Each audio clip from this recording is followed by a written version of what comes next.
Hi all, welcome back to Fasna's kitchen. எல்லோரும் எப்படி இருக்கிறீங்க? இன்றைக்கி பார்த்தீங்கன்னா நாங்கள் ஒரு தீபாவளி ஸ்பெஷல் தான் பார்க்க போகிறோம்.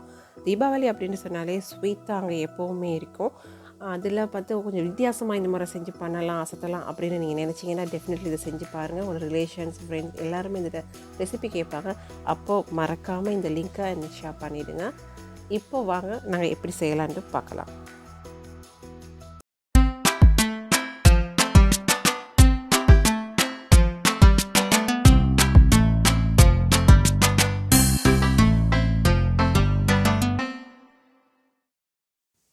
இப்போ ஒரு பேனில் ஃபஸ்ட்டுக்கு 2 கப் தண்ணி சேர்த்துடுவோம். அதோட 2 டேபிள் ஸ்பூன் நெய் அல்லது பட்டர் சேர்த்துருங்க. நெய் சேர்த்திங்கன்னு சொன்னால் அது நல்ல உங்களோட ஸ்வீட்டுக்கு நல்ல ஒரு ரிச் ஃப்ளேவர் கொடுக்கும். அது நல்லா கொதித்து வந்ததுக்கு பிறகு அதில் 2 கப் கோதுமை ஆல் பர்பஸ் ஃப்ளார் அதை சேர்த்துருங்க. அதை சேர்க்கும்போது உங்களோட ஃப்ளேமை நல்லாவே சிம்மில் விட்டுருங்க. இல்லை உங்களுக்கு கஷ்டமான ஆஃப் பண்ணிவிடுங்க, நோ ப்ராப்ளம். அதை நல்லா இந்த மாதிரி மிக்ஸ் பண்ணி விட்டுக்கோங்க.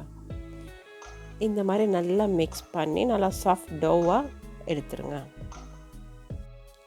இதை இப்போ நல்லா ஆற வைக்கணும். நல்லா ரூம் டெம்பரேச்சர் வர வரை ஒரு 10 மினிட்ஸ் அப்படியே வச்சிடலாம்.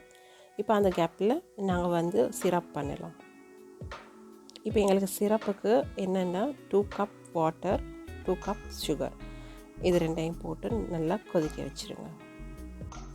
இப்போ அது சிரப் பார்த்தீங்க அப்படின்னு சொன்னால் குலாப் ஜாமுன் நாங்கள் எப்படி செய்வோம் அந்த மாதிரி ஒரு 5 மினிட்ஸ் to 7 மினிட்ஸ் கொதிக்க வச்சா போதும். அதில் ஒரு 1 டீஸ்பூன் லைம் ஜூஸ், அப்புறமா ரோஸ் எசன்ஸ், காடமம் பவுடர் போடுற வீடியோ மிஸ் ஆகிடுச்சு, அதையும் சேர்த்துக்கோங்க மறக்காமல். இப்போது இந்த டோ நல்லா ரூம் டெம்பரேச்சருக்கு வந்துடுச்சு. கொஞ்சம் நல்லா இந்த மாதிரி மிக்ஸ் பண்ணி விட்டுடுங்க. பண்ணிவிட்டு இதில் ரவை சேர்க்க போகிறோம், செமாலினா. அதோட கார்ன்ஃப்ளவர் அதையும் சேர்த்து, அதுக்கப்புறம் எக்கை 1 by 1 சேர்த்து இந்த மாதிரி நல்லா பீட் பண்ணி எடுத்துப்போம்.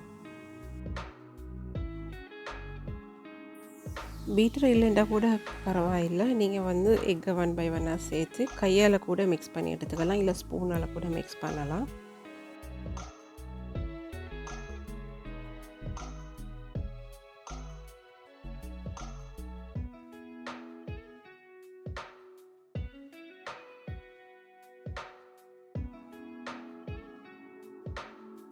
கன்சிஸ்டன்சி பார்த்தீங்க அப்படின்னு சொன்னால் இந்த மாதிரி ஒரு திக் க்ரீம் மாதிரி, ஒரு பேஸ்ட் மாதிரி இருக்கணும்.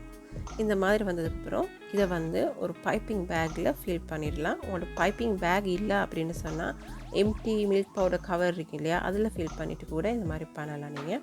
இப்போ இதில் ஃபுல்லாக ஃபில் பண்ணிவிட்டு இன்னும் ஒரு ஐசிங் கவர், பைப்பிங் பேக்கில் இந்த மாதிரி நொசல்ஸை போட்டுருங்க. நொசல்ஸை போட்டுட்டு அதுளுக்கு நாங்கள் ஏற்கனவே ஃபில் பண்ணி வச்சுருந்த அந்த பேக்கை வச்சுருங்க. இந்த மாதிரி பண்ணுறதால என்ன ஆகும் அப்படின்னா, நாங்கள் ஐசிங் பண்ணுறப்போ ஐசிங் வெரி சாஃப்ட். இது ஐசிங்கை விட கொஞ்சம் ஹார்டாக, கொஞ்சம் திக்காக இருக்கும். அதுக்காக கொஞ்சம் ஸ்ட்ராங்காக பேக் இருக்கிறதுக்கு தான் இப்படி டபுள் ப்ரொடெக்ட் பண்ணியிருக்கேன். அந்த மாதிரி பண்ணிவிடுங்க. இப்போது ஆயில் ஒரு பேனில் போட்டு அது கொதிக்கிறதுக்கு முதல்ல நீங்கள் இந்த மாதிரி போட்டுருங்க. நல்லா டெம்பரேச்சர் ஹை ஆகிடுச்சு அப்படின்னா எல்லாருமே கருகிடும். ஸோ நீங்கள் அது லோ ஃப்ளேமில் விட்டுட்டு இந்த மாதிரி பண்ணிவிடுங்க. பண்ணிவிட்டு ஒரு பேட்ச் முடிச்சதுக்கப்புறம் ஃப்ளேம் ஆஃப் பண்ணிவிடுங்க. பண்ணிவிட்டு திருப்பி எல்லாத்தையும் திருப்பி இந்த மாதிரியே போட்டு திருப்பி ஆன் பண்ணுங்கள் ஃப்ளேமை. அந்த மெத்தட்டுக்கே பண்ணுங்கள்.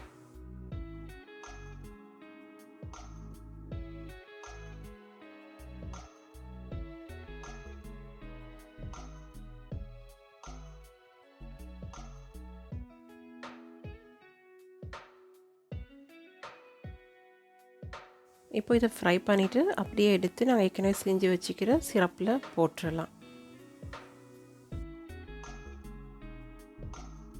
இப்போ அடுத்த பேட்சை போட்டுடலாம். ஃப்ளேமை ஆஃப் பண்ணி வச்சுட்டு நீங்கள் போடுங்க. போட்டு எல்லாத்தையும் கட் பண்ணி போட்டுட்டு அப்புறமா ஃப்ளேமை ஆன் பண்ணுங்கள். மீடியம் ஃப்ளேம்லேயே வச்சுக்கோங்க எப்போவுமே.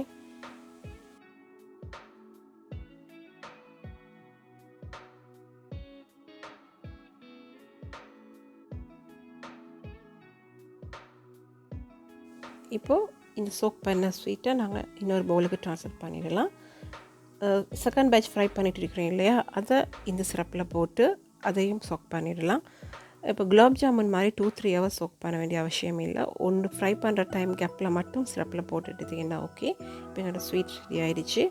இந்த வீடியோ உங்களுக்கு பிடிச்சிருக்கும் அப்படின்னு நினைக்கிறேன். இந்த வீடியோ பார்த்துட்டு சப்ஸ்கிரைப் பண்ணாமல் இருக்கிறவங்க மறக்காமல் சப்ஸ்கிரைப் பண்ணிவிடுங்க. தேங்க்யூ.